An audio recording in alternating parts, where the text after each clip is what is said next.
Hi everyone, welcome back. I'm so glad that you're here joining me. Today I want to talk about the ways minimalism changed my life while sharing footage of minimalist living here at the cottage.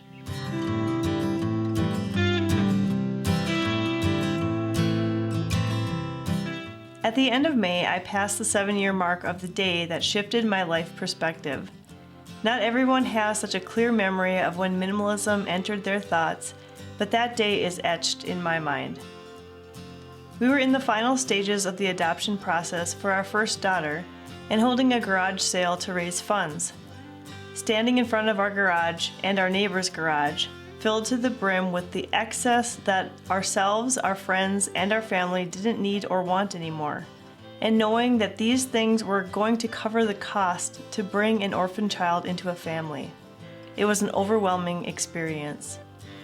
From that day forward, my husband and I have clearly seen how insignificant and unvaluable that physical things are in comparison to life. We started to eliminate more and more, and found that each time we simplified, we were met with an abundance of peace, joy, and fulfillment.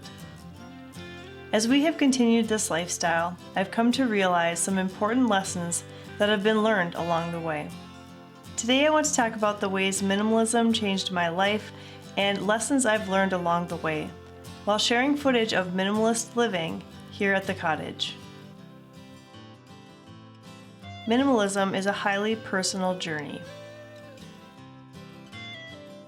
As the story of how I became a minimalist demonstrates, everyone has their own reason to want to simplify their lives. We all go into this journey with our own history and baggage. And in the same way that you can't force someone to eat healthier foods or exercise more regularly, or get their finances in order, you can't force someone to want to eliminate their clutter or become more minimal. I think that I may have made the mistake early on being a little in your face about how great this lifestyle is, sharing it with people who didn't really want to hear about it or who weren't ready to hear about it. That's one of the reasons that I appreciate having this YouTube channel. I know that if someone lands on my channel page, it's likely because they're searching for a more simple way of living.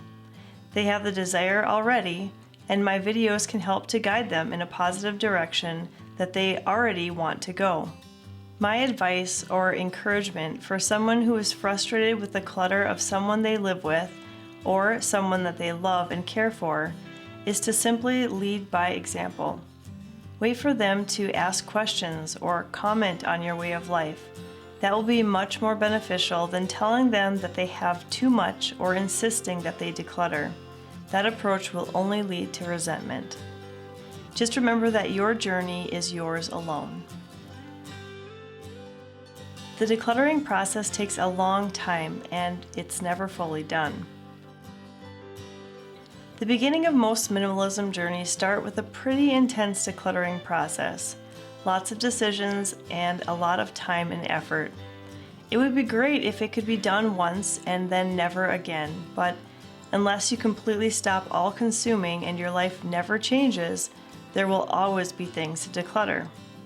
The truth is, our lives are constantly changing, and the tools that we use depend on our season of life. As our kids have gotten older, we've found that we no longer have a need for a high chair or a crib in our home. Those things got replaced with sporting gear and backpacks.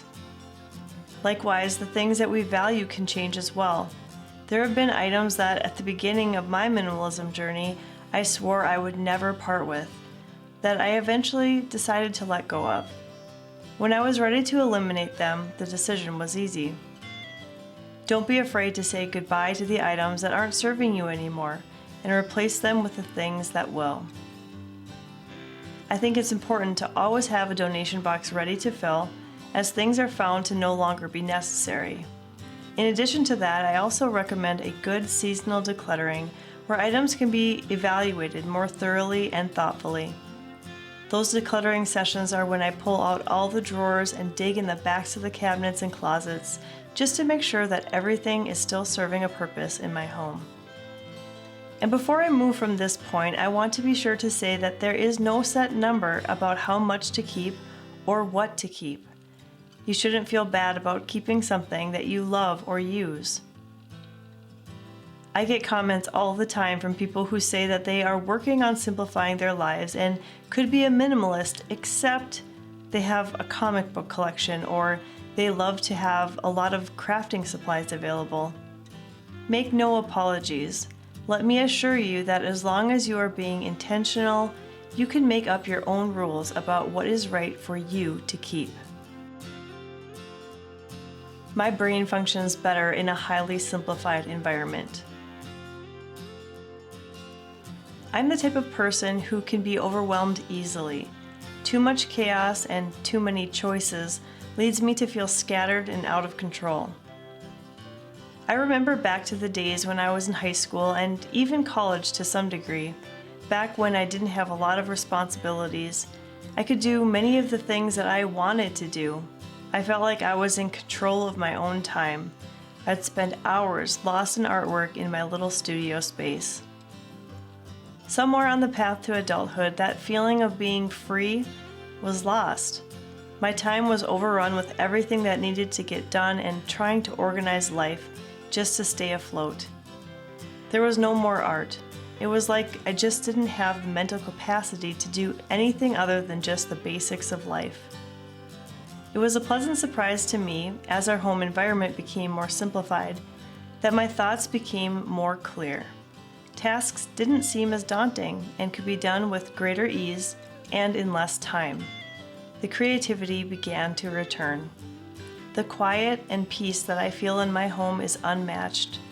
If I've had a stressful day at work or feel drained from social interactions, I know that my home is my sanctuary.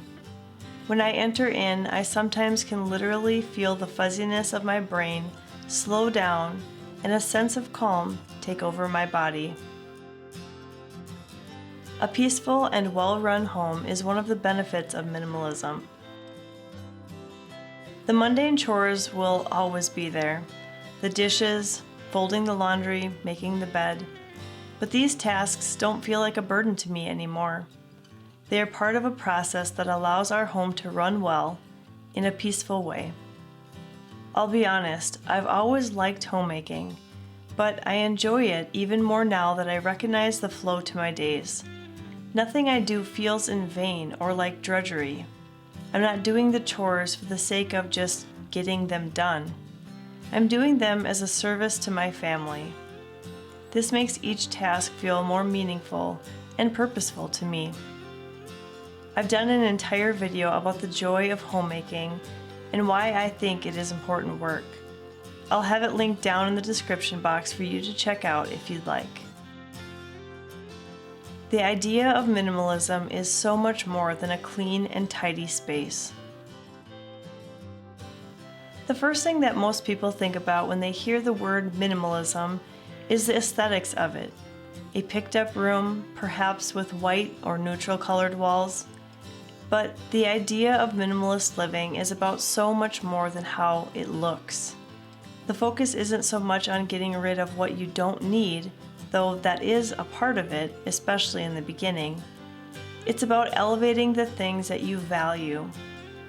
Some objects, perhaps yes, but relationships, work that you feel called to do, commitments that you are passionate about. These are the things that are worth elevating.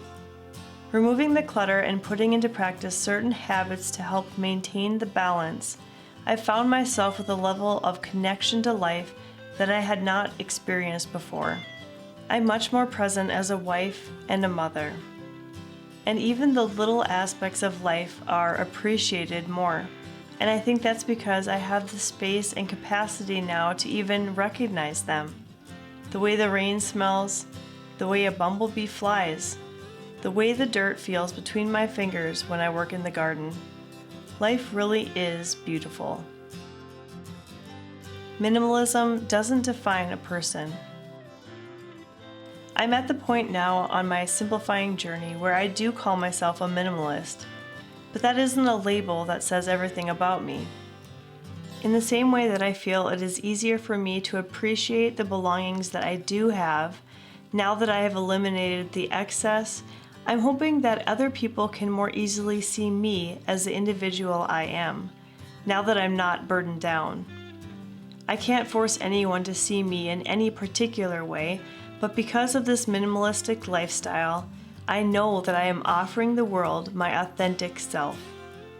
My hope is that people can clearly understand and are able to see what I prioritize in my life, what values that I hold, what principles I live by. And even if I am misunderstood by someone, I have the confidence in knowing myself fully and am not easily discouraged by rude comments against me or strange looks in my direction. I am simply me. And if you are someone who is on this journey of simple living, I want you to remember that you are you. There is a danger sometimes when sharing similar experiences with other people to play the comparison game and try to match up in every way. Remember that you don't need to follow any particular pattern or path when it comes to minimalism. Simply follow your heart and you will end up right where you are supposed to be. I hope by sharing my story of ways that minimalism has impacted my life, it can give you encouragement in your journey. Thank you so much for watching today's video, and I hope that you'll stop by the cottage again really soon.